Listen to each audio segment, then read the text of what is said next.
अगली मौत किसकी। संजीव अपने दोस्तों राघव और प्रतीक के साथ बियर बार में बैठकर बियर पी रहा था। संजीव आज बहुत खुश लग रहा था। अरे यार, आज की पार्टी में तो मजा आ गया। तुम दोनों दोस्तों के साथ तो मेरी जिंदगी इतनी अच्छी है कि क्या बताऊं कितनी अच्छी है। अरे भाई, अब दोस्ती की है तो जीना मरना सब साथ में। हाँ अरे अरे यार सुनो, जल्दी से एक बियर और ऑर्डर करते हैं ना, एक आखिरी, और उसके बाद ये जश्न यहीं खत्म हो जाएगा। अरे हाँ हाँ, क्यों नहीं। वेटर, जल्दी से 2 बियर की बोतल लेकर आओ। आज मेरे दोस्तों को जश्न मनाना है, क्यों? इतने में वहां पर एक बहुत सुंदर लड़की छोटे छोटे कपड़े पहनकर हाथ में बियर की बोतल लेकर उसके पास आती है। ये लीजिए, आपने बियर ऑर्डर की थी ना, मैं लेकर आ गई। क्या बात है यार, इस बार की वेटर तो बड़ी सुंदर है। अब बियर लेकर आई हो तो अपने हाथों से ही पिला दो ना। हाँ हाँ, क्यों नहीं, जैसा आप बोलोगे मैं वैसा ही करूँगी। क्या बात है यार, अब तो लगता है रोज यहीं आना पड़ेगा। उसके बाद वो लड़की उन तीनों को बियर सर्व कर देती है। पार्टी करने के बाद वो तीनों अपने अपने घर जाते हैं। प्रतीक, संजीव और राघव को उनके घर छोड़कर जैसे ही अकेला अपनी कार में आकर बैठता है तो अचानक उसे एहसास होता है जैसे उसकी कार की पीछे वाली सीट पर कोई बैठा हुआ है। वो तुरंत पीछे मुड़कर देखता है। तुम यहाँ क्या कर रही हो? और तुम मेरी कार में कब आई? अरे तुम तो बार में वेटर थी ना। बस ऐसे ही मेरा दिल कर रहा था आपके साथ आपके घर चलने का, इसलिए मैं आपके साथ चली आई। अरे लेकिन तुम मेरी कार में आई कब? अभी कुछ देर पहले तो यहाँ पर मेरे दोस्त बैठे हुए थे। प्रतीक के इतना बोलते ही उस लड़के का चेहरा खतरनाक तरीके से बदल जाता है। उसकी आंखें पत्थर की तरह सफेद और पूरे शरीर पर नीली नीली नसें उभर आती है। गाड़ी चलाओ, पूरी स्पीड में चलाओ, और अगर तुमने गाड़ी रोकने की कोशिश भी की तो मुझसे बुरा कोई नहीं होगा। डर की वजह से प्रतीक के पसीने छूटने लगते हैं। उसका शरीर बुरी तरह से कांप रहा था। प्रतीक बिना कुछ सोचे समझे कार को फुल स्पीड से चलाना शुरू करता है।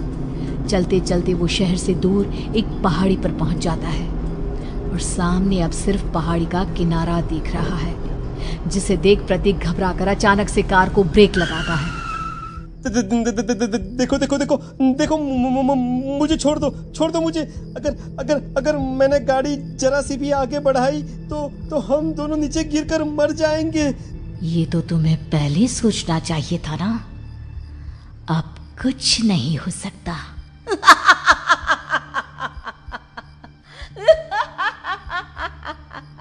छोड़ दो मुझे। नहीं नहीं, प्लीज मुझे छोड़ दो। प्लीज प्लीज मुझे जाने दो, छोड़ दो मुझे। गाड़ी आगे बढ़ाओ। और तभी अचानक से बिना प्रतीक के स्टार्ट किए उनकी कार आगे बढ़ती है और गहरी खाई में गिर जाती है। उसके चीखने की आवाज एक चारों तरफ सुनाई देती है।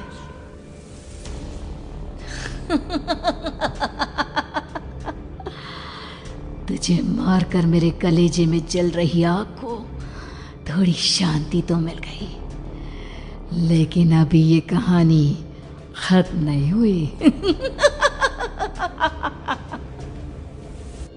और फिर अगले दिन राघव और संजीव को पता चलता है कि प्रतीक की पहाड़ी से नीचे गिरकर मौत हो गई। अरे कल रात की तो बात है यार, हम सब बैठकर पार्टी कर रहे थे, लेकिन मेरी एक बात समझ में नहीं आ रही। राघव शहर से इतना बाहर उस पहाड़ी पर इतनी रात को क्या करने गया था? अरे यार, वही सोचकर तो मैं भी परेशान हूँ। हम दोनों को छोड़ने के बाद तो वो सीधा अपने घर जाने वाला था, और वो आत्महत्या क्यों करेगा भाई? कल रात तक वो कितना खुश था, हमारे साथ सेलिब्रेट कर रहा था। हाँ, लेकिन पुलिस ने तो यही कहा है कि प्रतीक ने अपनी कार को जानबूझकर पहाड़ी से नीचे गिरा दिया और आत्महत्या कर ली। अरे यार संजीव, मेरी तो कुछ भी समझ में नहीं आ रहा है। चल ठीक है, अब मैं अपने घर जाता हूँ। Okay bye. राघव अपने घर में अकेला था। दोपहर का वक्त था। तभी दरवाजे की घंटी बजी। कौन है? अरे 1 मिनट रुको, अभी आता हूँ। राघव ने जैसे ही दरवाजा खोला उसने देखा कि सामने एक बहुत खूबसूरत लड़की खड़ी हुई है। कौन है आप और यहाँ किससे मिलने आई है? देखिए ना, बाहर बारिश शुरू हो गई थी, मेरी गाड़ी खराब हो गई है। आपका घर नजर आया तो सोचा कुछ हेल्प ले लेती हूँ। क्यों नहीं, आइए ना, आइए आइए। मेरे कपड़े पूरे भीग चुके हैं, क्या आपके पास टॉवल मिलेगा प्लीज? राघव अपने बाथरूम से एक टॉवल लाकर उस लड़की को देता है। थैंक यू सो मच, अब मैं चलती हूँ। अरे इतनी क्या जल्दी है? आप चाहे तो बारिश रुकने तक यहाँ पर रुक सकती हैं। हाँ।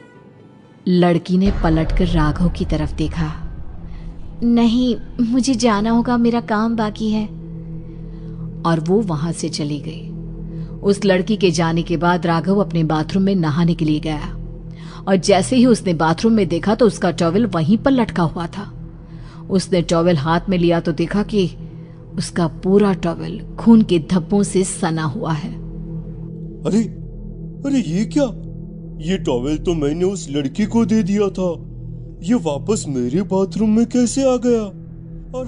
और इस पर ये खून के धब्बे कहां से आ गए? राघव ने आईने में देखा तो उसकी गर्दन पर एक बड़ा सा चाकू का कट लगा हुआ था जिससे खून बह रहा था, जिसे देख राघव के होश उड़ गए। हाँ, अरे ये क्या? मेरी गर्दन इतनी ज्यादा कटी हुई है और मुझे दर्द भी नहीं हो रहा है। ये क्या हो रहा है मेरे साथ? राघव घबराकर बाथरूम से बाहर आया और अपना मोबाइल उठाकर उसने संजीव को फोन लगाया। संजीव जल्दी से मेरे पास आ जाओ। मुझे लगता है कुछ बहुत बड़ी गड़बड़ है, जल्दी आ जाओ। उधर से आवाज आई, लेकिन वो आवाज संजीव की नहीं बल्कि एक लड़की की थी।